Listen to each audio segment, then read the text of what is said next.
Y no hay que doler de la vida hasta creer que tiene que llover, tiene que llover, tiene que llover, tiene que llover a cántaros. Buenas noches, Vinaròs. Muchas gracias por estar aquí. Os preguntaréis que por qué he cantado. El otro día, una televisión, 13 TV, por cierto, financiada por la Iglesia. Luego dicen que no tienen que pagar impuestos, pero dinero para financiar esas televisiones sí que tienen. Resulta que en un círculo de Podemos que tenía dificultades, estamos naciendo y hay conflictos normales. Yo invitaba a la gente a que fueran felices en los círculos, a que fueran lugares de encuentro, a que no hubiera sectarismos, a que nadie pusiera malas caras, a que nadie dijera esa frase terrible de yo no estoy en política para hacer amigos, que echasen a la gente con esas actitudes, y que el ideal sería que la gente en los círculos hasta ligase. Y al día siguiente 13 TV tituló Monedero va a los círculos a ligar. Entonces, como quiero darles titulares, quiero que mañana titulen Monedero hipnotiza con cantos maléficos a la ciudadanía de Vinaròs, o algo por el estilo, para que no se aburran. Estaba escuchando la magnífica charla de nuestro compañero Arcadi y recordaba en los inicios de por qué nació Podemos, y recordaba una frase de Groucho Marx, que está Groucho con una señora en la cama matrimonial y entra su señora y Groucho le dice: ¿a quién vas a creer? ¿A tus ojos o a lo que yo te explique? ¿No? Y tengo la sensación de que, claro, escuchando todo lo que ha planteado, de alguna manera nos estaban diciendo algo similar, ¿no? Que Rajoy y compañía, lo que llamamos la casta, nos estaba diciendo: ¿a quién van a creer? ¿Lo que están ustedes viendo o las explicaciones que les estamos dando? Y de repente nos encontramos con algo que yo veo aquí representado esta noche, a este espacio de desobediencia y también de ilusión. Y cuando pensamos nosotros en Podemos, en arrancar, en inventarnos, en crearnos, hay una cosa que teníamos muy clara y que yo he contado mucho durante todos estos meses pasados, que es una cosa que le cuento siempre a mis alumnos, que es la historia de Espartaco, la historia de cómo es posible que un hijo y nieto de esclavos se levantara contra el imperio romano. Si uno lee la novela de Howard Fast, una novela estupenda, maravillosa, los romanos pusieron de moda las peleas de gladiadores, que tienen el problema de que muere mucha gente para solar. Era el fútbol de la época, un poco más bruto. Resulta que las peleas de gladiadores, como mataban a mucha gente, tuvieron la necesidad de buscar gladiadores y fueron a la mina y sacaron a Espartaco y lo llevaron a la escuela de gladiadores. Pero también hicieron algo que fue el desencadenante de todo el asunto, y es que había un esclavo que se había levantado y en vez de crucificarlo los habían condenado a galeras para ahorrarse un dinerillo, y la ley decía que no tenían que salir nunca de las galeras. Pero resulta que, como se ponen de moda las peleas de gladiadores, sacan a Craxio de las galeras y lo llevan a morir a la escuela de gladiadores.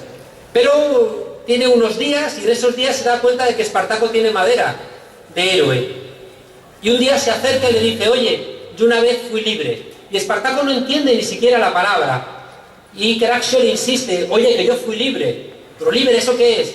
Libre, que le quitamos el látigo a los señores, pero los matarían. No, los derrotamos, pero vendrían soldados, los derrotamos también, pero vendrían soldados de Roma, también los derrotamos, y cuando los derrotamos vivimos en comuna, libres, donde todo era de todos.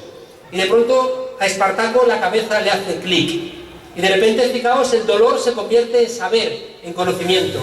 Cualquier ser humano, cuando identifica el origen de su dolor, cuando el dolor lo convertimos en conocimiento, se pone en marcha la voluntad, es decir, el querer acabar con ese dolor. Ya tenemos, fijaos, 3 puntos de una ecuación, que es doler, saber y querer. Y Espartaco quiere acabar con el dolor porque el látigo ya le duele, pero se da cuenta de que solo no puede. Se da cuenta de que él no va a poder hacer nada para frenar ese látigo que ya le molesta. Y empieza el momento político, el poder. Doler, saber, querer y poder. Y un día reúne a los esclavos después de almorzar cuando están dormitando los soldados y les dice: mirad a vuestro alrededor y decidme una sola cosa que no hayáis construido vosotros. Y miran a su alrededor y dicen: todo lo hemos construido nosotros. Y le dice: bueno, mirad otra vez a vuestra alrededor y decidme una sola cosa que sea vuestra. Y los esclavos miran a su alrededor y dicen: nada es nuestro. Y entonces Espartaco les dice: entonces en la revolución no tenemos nada más que perder que las cadenas. Y entonces los esclavos se conciencian de que el cambio es posible y es el último elemento, que es hacer. Fijaos que este viaje de doler, saber, querer, poder y hacer tiene sentido solamente si el primer elemento funciona, es decir, si entendemos el dolor en su origen. Solamente tiene sentido si de repente somos conscientes de que ese dolor que estamos sintiendo es un dolor innecesario, que es un dolor que no funciona como si lloviera, sino que hay gente que es víctima y hay otros que son verdugos. Fijaos que la revolución de Espartaco, que es la revolución que en la historia miramos como una de las primeras, un grupo de locos que se enfrentan al poder militar más importante y más imponente de la época, es posible hacerlo solamente porque empiezan a interrogar su dolor. Fijaos que nosotros en Podemos empezamos a hacer ese discurso. Empezamos a decir que el dolor que estábamos sufriendo podíamos no sufrirlo. Y de repente desbaratamos la estrategia central de los partidos de la casta, sobre todo del Partido Popular, que ahora es el que gobierna. Y de repente, fijaos, el Partido Popular empezó a intentar expulsar la posibilidad de transformación de nuestro país, diciendo que el dolor en realidad no nos dolía y que todas las cosas que nos ha contado Arcadi, en fin, ya se pasarían, que no son relevantes. Y de repente había una estrategia, fijaos, para que el dolor no nos doliera, para que sintiéramos el latigazo, pero no transformáramos ese quejido del látigo en conocimiento, para hacer ese viaje que nos llevase a la transformación. Y de repente, fijaos en la estrategia, el Partido Popular expulsa, salió hace un par de días el Instituto Nacional de Estadística con el dato que llevábamos diciéndolo nosotros mucho tiempo y nos llamaron mentirosos. Decíamos que este país estaba expulsando a los jóvenes fuera. Ya ha salido el dato del INE. 1 millón de jóvenes han sido expulsados de España en los últimos 2 años. Imaginaos cómo estarían las calles de nuestras ciudades con ese 1 millón de jóvenes aquí enfadados, viendo cómo la casta se enriquece y cómo a ellos les dicen: no, es que habéis vivido por encima de vuestras posibilidades y no tenéis ninguna posibilidad. Me río yo de lo que está pasando en Estados Unidos. Me río yo de Ferguson si tuviéramos aquí a 1 millón de jóvenes que han hecho los deberes, que se han formado, que se han esforzado, que han hecho lo que tenían que hacer y de repente les dicen: no, tú estás condenado a quedarte fuera. Igualmente, fijaos, a los parados de larga duración les han estado bombardeando con la idea de que no hay alternativa, de que ya no son rentables económicamente y que por tanto tienen que resignarse a asumir que no hay ninguna otra solución. Han empezado a atacaros a las mujeres, a haceros otra vez delincuentes. La interrupción voluntaria del embarazo que lograsteis hace 35 años, otra vez os convierte en sospechosas. Y otra vez ellos, que tienen dinero, irán a abortar a donde sea o a sus clínicas donde puedan pagar, y el resto de las mujeres bajo sospecha de que están conculcando la ley. Y otra vez las mujeres a regresar a las casas, a cubrir las cosas que ya no va a cubrir el Estado porque no hay dinero. Y si no lo hacéis, sois responsables del malestar de las familias. Y si eso no bastara, fijaos, el Partido Popular dice: vamos a cambiar las leyes para que las peleas políticas hoy sean un delito. Y de pronto muchos elementos que estábamos peleando desde el 15M quieren convertirlos en delito. Pero me vais a perdonar, pero se van a joder, porque hasta ahí Podemos, y Podemos está hablando de esa gente que le está diciendo: vais a politizaros y vamos a acabar con esta situación.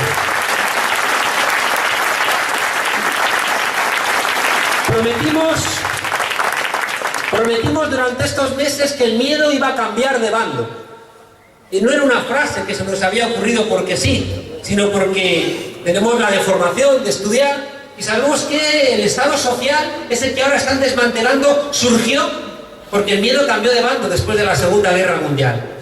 La derecha se hizo nazi, se hizo fascista, nos llevó a una guerra que la perdieron en Europa, aquí desgraciadamente la ganaron, y en Europa los que ganaron la guerra, es decir, los antifascistas, metieron en las constituciones europeas los derechos sociales que hoy quieren echar al vertedero. Y resulta, fijaos que, ¿por qué eso fue así? ¿Por qué los grandes empresarios pagaron impuestos? ¿Por qué de repente los sindicatos pudieron negociar condiciones de vida dignas? ¿Por qué pasamos a poder estudiar los hijos de los trabajadores? ¿Por qué empezamos a tener derecho a la educación, a la salud, al ocio? Porque el miedo cambió de bando. Porque de repente los ricos tenían miedo a un continente que había ganado una guerra precisamente a los que querían haber abolido toda la posibilidad de los trabajadores y trabajadoras a una vida digna. Fijaos que sabemos por la historia que cuando el miedo cambia de bando, construimos derechos. Sabemos que las luchas de ayer son los derechos de hoy y que las luchas de hoy van a ser los derechos de mañana. Pero tenemos el problema de que llevamos en Europa 40 años sin acción colectiva, llevamos 40 años sin protestar. Desde el mayo del 68 no ha habido realmente ningún tipo de protesta que les haya asustado.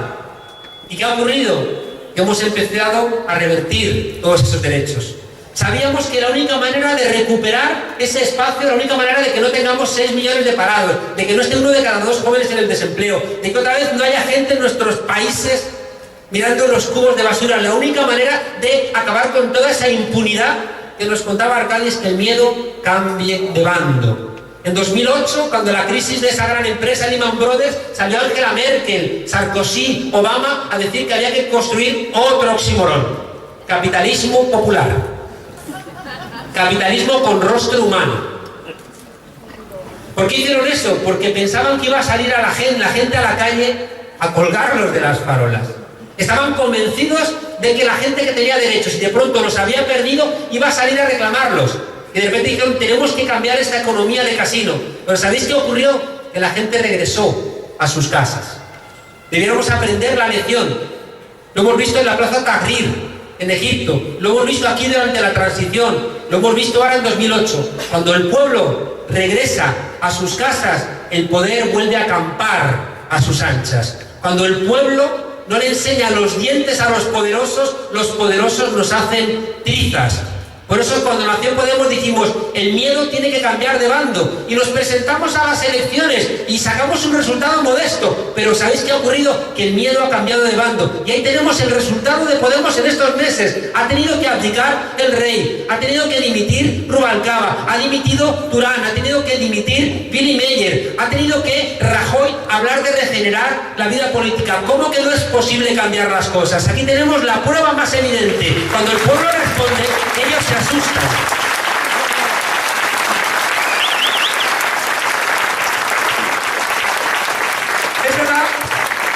Es verdad que nos queda mucha tarea. Yo siempre digo que hay grietas en la pared, pero que todavía hay mucha pared. Los cambios que están haciendo son muy cosméticos. De repente cambian al rey, pero nos ponen a otro, que es de la misma familia. Y en esa familia, yo no sé qué enseñan a la hora de comer, pero Urdangarín, que jugaba al balonmano, en unos mesecitos, ahí lo tenemos, convertido en un consumado chorizo. Tendríamos que haber recordado la historia. A mí me gusta citar al canciller francés, Talleyrand, que decía que es costumbre monárquica el robar, pero los Borbones exageran. Decía que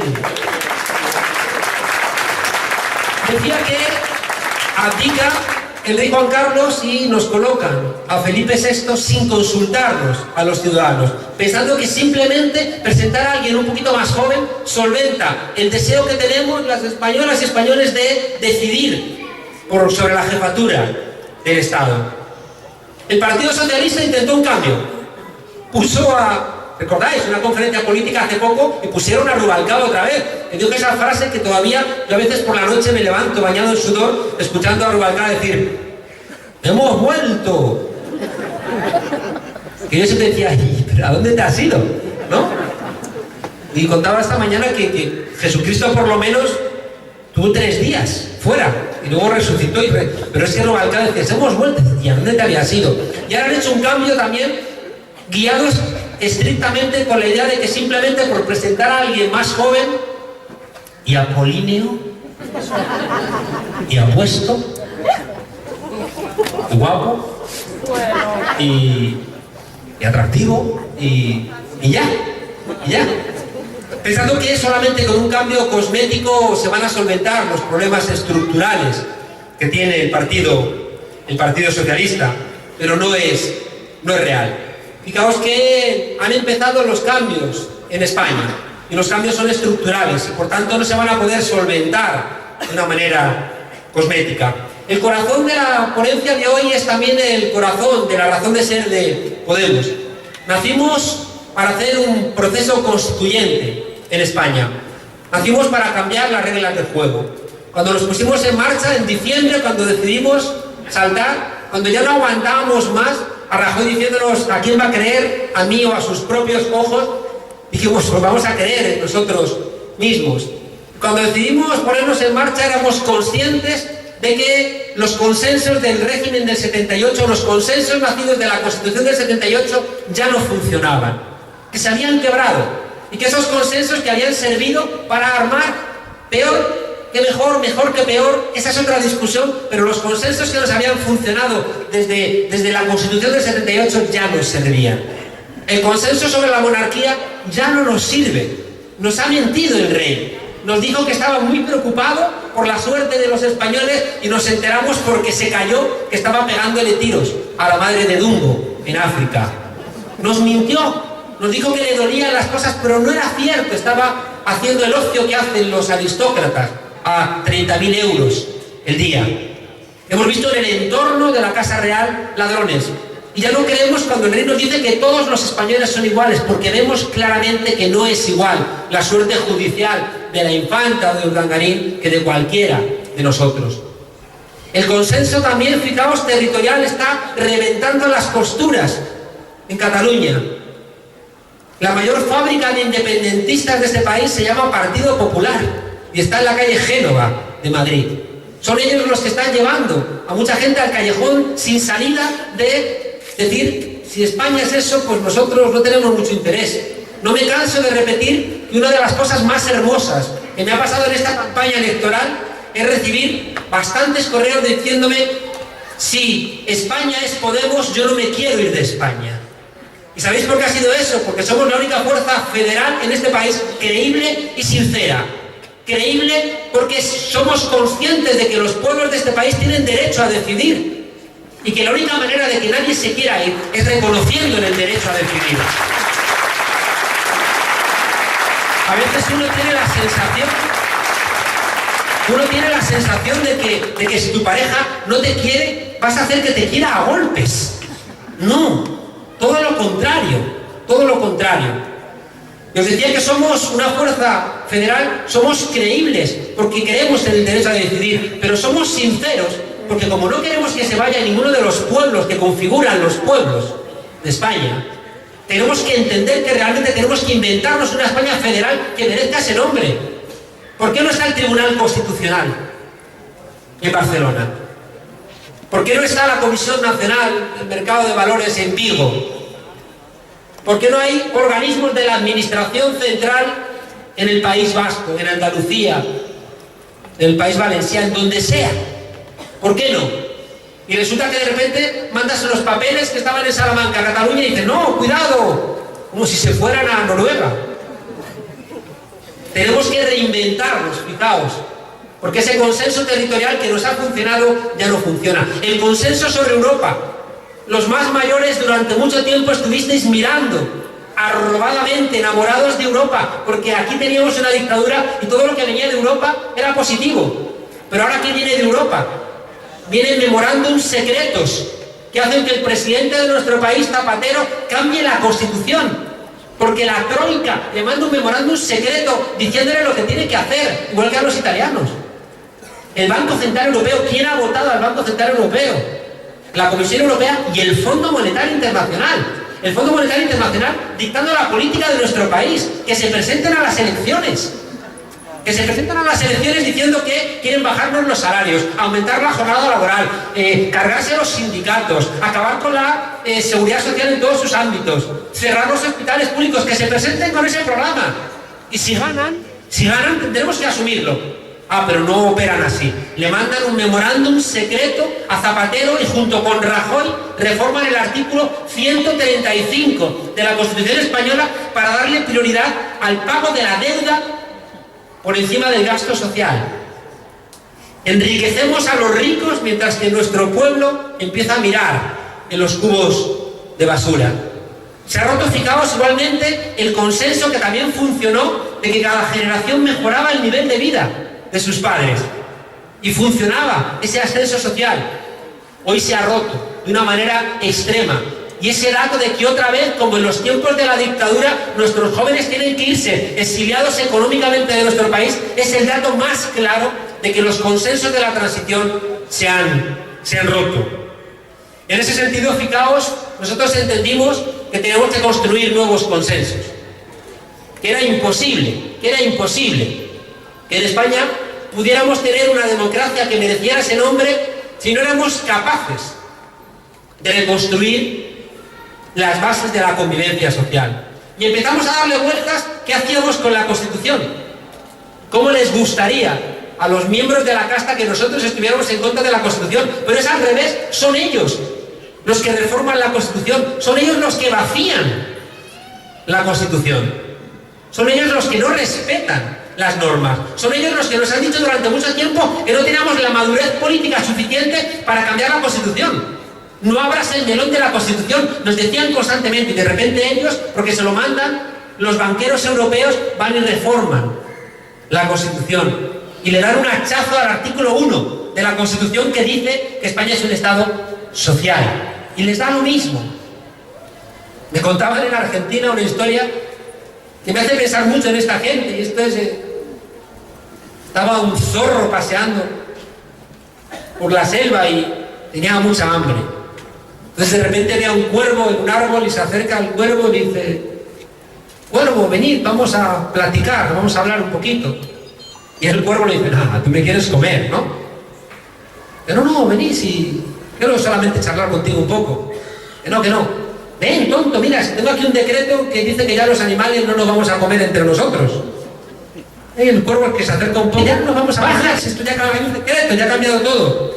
El cuervo empieza a acercarse y en eso sale un león también con mucha hambre, ve al zorro, se tira a comérselo y empiezan a dar vueltas alrededor del árbol y le grita el cuervo al zorro: enséñale el decreto. Tengo la sensación de que esto es lo que han hecho, fijaos, con nuestra Constitución. La han vaciado. En cambio, no dudan en golpearnos en la cabeza con la Constitución constantemente. Y nos acusan a nosotros de que no respetamos la Constitución. Es al revés. Sois vosotros los que la habéis convertido en papel mojado. Entendimos que necesitábamos, fijaos, un proceso constituyente donde por vez primera las españolas y españoles discutiéramos las bases de nuestra convivencia. Por vez primera, porque aquí nunca nos han preguntado sinceramente nada. Nunca.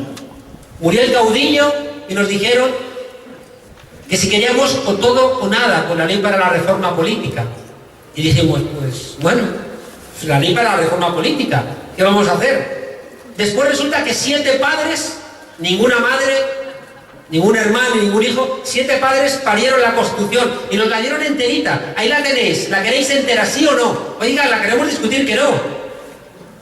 Cuando yo he visto en América Latina muchos pueblos discutiendo su Constitución, incluso, fijaos, pueblos condenados por el neoliberalismo al analfabetismo han discutido la Constitución. ¿Sabéis por qué? Porque se reunían y el que sabía leer leía el proyecto de Constitución y lo discutían y escribían y mandaban después enmiendas. Fijaos que la importancia que hubiera tenido esa discusión en nuestro país, pero no ocurrió. Nos dieron entero una Constitución, fijaos, que tenemos que explicársela a la gente. La Constitución española nos vale, y hay que decir, algunas cosas sí, otras no. Hoy contaba que el artículo 2 de la Constitución española es un artículo que me da vergüenza explicárselo a mis alumnos. ¿Sabéis por qué? Lo contó uno de los padres de la Constitución, Jordi Soler Turà, porque es un artículo que lo redactaron los militares y se lo dieron en un sobre. Este artículo va así. Y nadie protestó. Y por eso es un artículo tan idiota que dice: la Constitución española se fundamenta en la indisoluble unidad de la patria española. ¿Por qué es una tontería? Porque ninguna constitución del mundo se fundamenta en otra cosa que no sea la soberanía popular. En ninguna otra cosa que en la soberanía popular. ¿Cómo que la indisoluble unidad de nada? No hay nada que la soberanía popular no pueda cambiar. Pero los militares redactaron, inteligencia militar, ¿por qué te va a salir? Indisoluble unidad de la patria, repitiendo, hincapié. Y luego los mismos militares dijeron: ¿y si alguien cambia esto? El ejército va a intervenir. Vaya democracia consolidada, que las discusiones políticas las tiene que solventar, como en el siglo XIX, el ejército. Artículos absurdos, como el artículo 67.2, que dice que queda prohibido el mandato imperativo. Queda prohibido que vosotros, los ciudadanos y ciudadanas de Vinaroz, como diría Trillo de Benicarló, los ciudadanos de Vinaroz, no podéis mandatar a vuestros representantes nada. La democracia en España es vota y no te metas en política. Depositas el voto y dentro de 4 años hablamos. En cambio, fijaos, hay gente en España que claro que tiene mandato imperativo. ¿No recordáis cuando el Partido Popular, en la discusión de la interrupción voluntaria del embarazo, en la votación secreta, el 100% de los diputados del Partido Popular, incluidas las mujeres, votaron que sí al proyecto de ley de interrupción voluntaria del embarazo? Es decir, que las cúpulas de los partidos sí que tienen mandato imperativo, y nosotros, que somos el pueblo soberano, no. Hay algo ahí que no funciona. Hay algo que hay que cambiar. ¿Quién manda en los diputados? ¿Nosotros o las cúpulas de los partidos? Fijaos cómo vamos pervirtiendo el lenguaje. Ellos los llamamos los mandatarios, y es al revés. Los diputados son los mandatados. Los mandatarios somos nosotros. Nosotros somos los que mandamos y ellos son los que obedecen. Y fijaos en la perversión del lenguaje. Al final los llamamos a ellos los mandatarios, o sea que ellos nos mandan a nosotros. Oiga, no, es que es al revés. Que es al revés. ¿Y sabéis qué problema tenemos también en la Constitución? Que la legislación, la jurisprudencia, lo que los jueces han fallado en todos estos años, han vaciado aún más la Constitución. Porque en este país no es cierto que haya habido división de poderes. No es cierto. Aquí los jueces se acostaron franquistas y se levantaron demócratas. Hemos regalado demasiados carnets de demócrata en este país. Y luego vienen los Fabra y esta gente. Pues sí, claro, es que piensan que seguimos todavía en tiempos de la dictadura. ¿Por qué son tan impunes? ¿Por qué se siguen comportando como oligarcas, como caciques? Porque en su cabeza dice: si no ha cambiado nada. Yo hice un libro sobre la transición, que se llamaba La transición contada a nuestros padres, y ahí había un chiste del año 77 donde un tipo decía: hombre, habernos dicho que esto era la democracia y lo hubiéramos traído mucho antes. Claro. Por tanto, fijaos, en Podemos empezamos a hacer la reflexión de que no bastaba enmendar algunos elementos de la Constitución, sino que teníamos que atrevernos a, por vez primera, enfrentar un debate profundo entre todos nosotros. Os he dicho que aquí nunca nos preguntaron. ¿Sabéis dónde nos preguntaron un poquito? En el referéndum de la OTAN. ¿Por qué digo que un poquito? Porque solamente había una televisión, la pública, la 1 y la 2, y la controló el Partido Socialista y manipuló de una manera insultante, que avergonzó a muchos militantes socialistas, a muchos. Y de repente vinieron aquí, fijaos, todos los líderes europeos a decir: cuidado, que si gana el no a la OTAN, ustedes no van a entrar en Europa. Empezó todo un ataque brutal, pero pese a todo, casi gana el no. Y fijaos que de ese movimiento social, de ese empuje de no a la OTAN, surgió después el comienzo de Izquierda Unida, en esos orígenes que tuvo tan llenos de gente, tan llenos de movimiento social, tan llenos de vida. La última vez que nos preguntaron fue en el proyecto de Constitución Europea, corriendo, con prisas, en un debate falso. Fijaos que en Alemania, en Francia, por ejemplo, en el debate había 30 y tantos libros sobre la Constitución. Aquí solamente publicamos 5 libros sobre el Tratado de Constitución. Yo escribí uno de ellos. ¿Queréis creer que me invitaron ni una sola vez a un debate? Ni uno. En cambio, fijaos, nosotros que hacíamos debates siempre invitábamos a la gente que estaba a favor del sí. Votamos corriendo. Y al final lo único que recordamos de la campaña del referéndum fue a los del Río, que eran los intelectuales que escogió el poder para defender el sí a la Constitución Europea, y recuerdo unas declaraciones suyas que, claro, que por favor que no lo vea nadie en Europa, ¿no? Que eran los del Río diciendo: está muy bien la Constitución Europea, está muy bien, no la hemos leído, pero está muy bien porque siendo Europa está muy bien, y lo que queremos decir a los señores de Europa es que si quieren que les hagamos un himno como la Macarena, que cuenten con ello. Y yo pensaba, esto es la aportación de España a la Constitución Europea. Un himno hecho por los del Río y no el cretino ese del Beethoven, el himno a la alegría, ¿no? En fin, entendimos, fijaos, por ir al corazón de lo que quería compartir con vosotros, entendimos que hacía falta un proceso constituyente por una razón, por dos razones muy de fondo. Una es la que os digo. Una es porque este pueblo nunca ha discutido cómo queremos convivir los diferentes pueblos de España, qué relación queremos con la Iglesia, qué relación queremos con Europa, qué relación queremos económica, qué servicios sociales queremos. Todo ese tipo de cuestiones nunca las hemos discutido. Y teníamos que luchar contra muchas trampas. Os cuento otra que mucha gente no la sabe. Somos de los pocos países del mundo, de los pocos, que tienen el sistema electoral, la ley electoral en la Constitución. La ley electoral es una ley, como su nombre indica, y está en una ley. Nosotros la tenemos en la Constitución. ¿Sabéis por qué? Porque los constituyentes dijeron: hay que garantizar que gana la UCD, y por tanto hay que sobrerepresentar a las zonas rurales. Y por eso la Constitución establece que las zonas rurales tienen la misma importancia que las zonas más urbanas. Y por eso en la Constitución nuestra está la ley electoral. Es absurdo. Y por eso tenemos una ley electoral radicalmente desproporcional, donde siempre se garantiza que ganaba uno de los dos grandes partidos. Claro. El segundo elemento, fijaos, que es para mí el más importante, era que, además de que la Constitución, si la discutimos entre todos nosotros, nos va a ayudar mucho a luchar contra lo que llamamos la casta, porque nos va a empoderar como pueblo. ¿Sabéis para qué nos tiene que servir un proceso constituyente? Para luchar contra la mayoría silenciosa. Uno escucha a Arcadi y se pregunta cómo es posible, qué más nos tiene que pasar para que despertemos, qué más tiene que ocurrir para que la gente despierte. Y fijaos, nosotros hemos pensado mucho en Podemos, antes de echarnos a andar, pensamos mucho qué hacíamos con la mayoría silenciosa, qué hacíamos con toda esa gente que son víctimas y en cambio jalean a los verdugos. Y decidimos entender qué demonios estaba ocurriendo. Nos planteamos, fijaos, entender esa gente que tiene que formar parte de la mayoría que necesitamos para cambiar este país. No podemos regañarles sin más. No podemos insultarles, tenemos que primero entenderles, porque la única manera de conseguir que se vengan a la nueva mayoría es entender.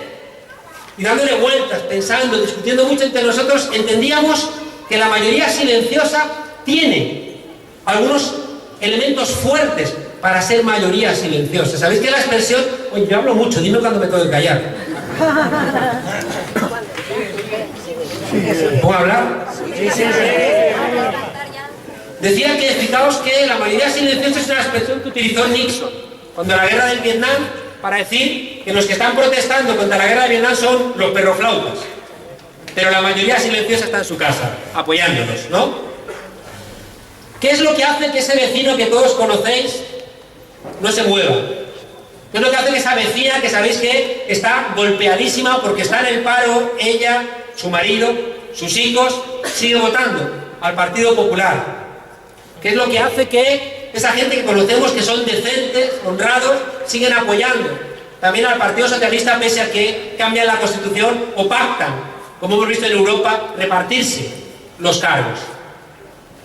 Tenemos que entender, fijaos, que llevamos 40 años golpeados por una manera de pensar que se nos ha metido a todos en la cabeza. Cuando hablamos de neoliberalismo, no es una palabra vacía. Yo siempre les digo a mis alumnos, el primer día de curso, les digo una frase de Unamuno. Y le preguntaron a Miguel de Unamuno, un periodista, ¿cree usted que existe Dios? Y Unamuno contestó, dígame usted qué entiende por creer, por existir y por Dios, y entonces le contesto.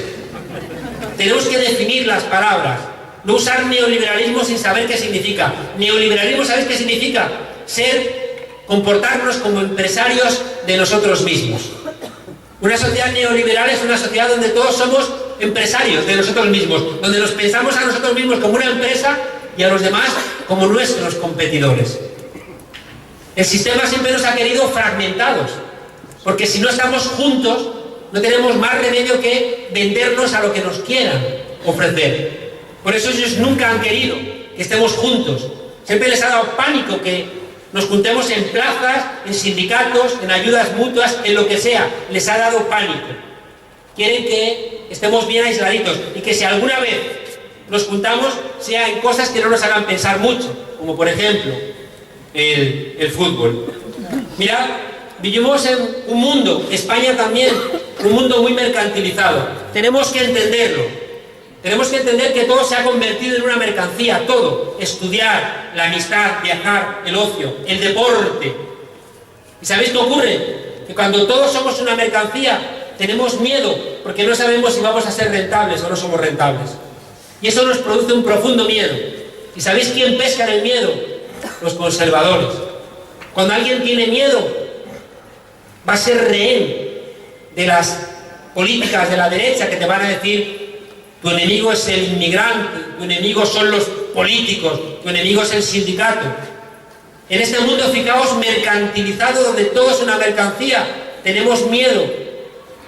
Los canallas están envalentonados y la gente decente anda perpleja, porque no queremos comer ni tampoco queremos que nos coman. En cambio, estos sinvergüenzas que no tienen ningún tipo de pudor pueden hacer todas estas barbaridades que nos cuenta Arcadi, lo que les da igual.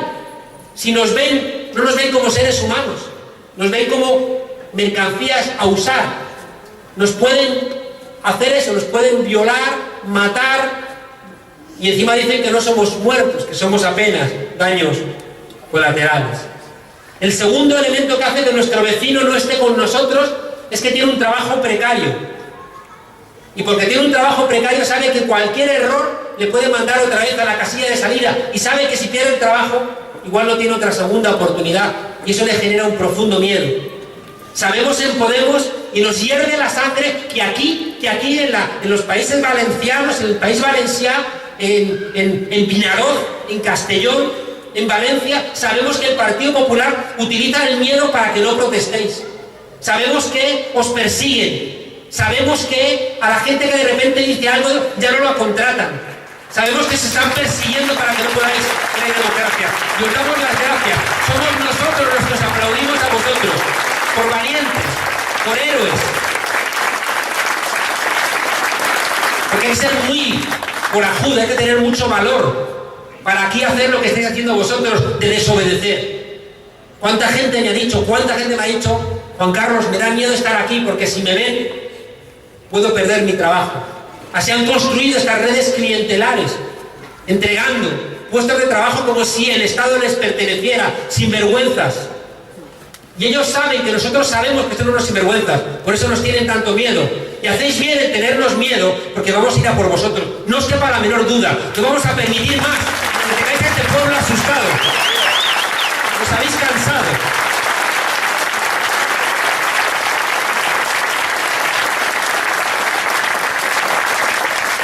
Un mundo mercantilizado, un mundo precarizado laboralmente y, en tercer lugar, un mundo desconectado.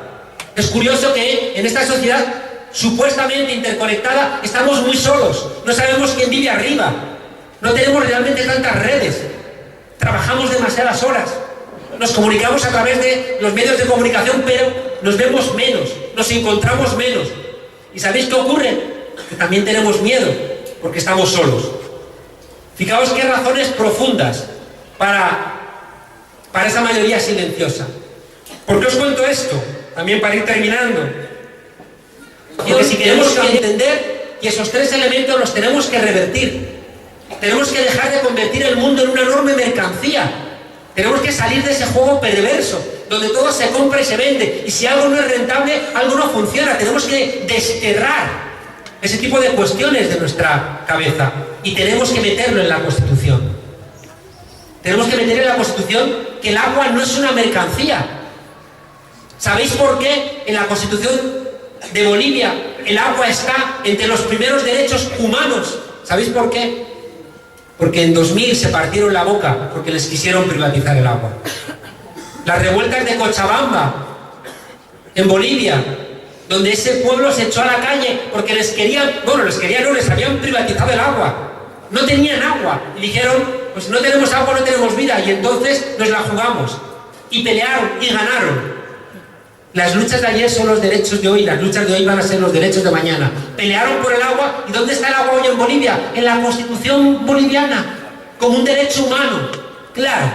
Y dijeron, esto no va a ser una mercancía. Fijaos que tenemos la obligación de muchas cosas sacarlas del juego del mercado. No todo. Tenemos que aprender de los errores del siglo XX. ¿Qué hace el Estado gestionando un taller de coches, una peluquería? Tontería es esa. En cambio, los bienes comunes los tenemos que gestionar comúnmente entre todos. No puede ser que, como ha ocurrido este invierno, haya abuelos que no hayan tenido calefacción. Y no solamente por los abuelos, sino que encima en este país, los abuelos con su pensión están sosteniendo a los hijos y a los nietos. Y encima dicen, no, pues no vais a tener agua, no vais a tener calefacción. Por tanto, fijaos, tenemos que desmercantilizar todos esos elementos para que podamos ser seres humanos y perdamos ese miedo a que solamente tiene un lugar en la sociedad lo que es rentable. En segundo lugar, tenemos que revertir ese miedo a la precarización laboral. Tenemos que pensar qué hacemos con el desempleo. Viniendo para acá, leía un artículo idiota donde el periodista estaba feliz porque en un restaurante en China, en vez de camareros, había robots. Yo decía, pues como no vaya a comer a ese restaurante una tostadora,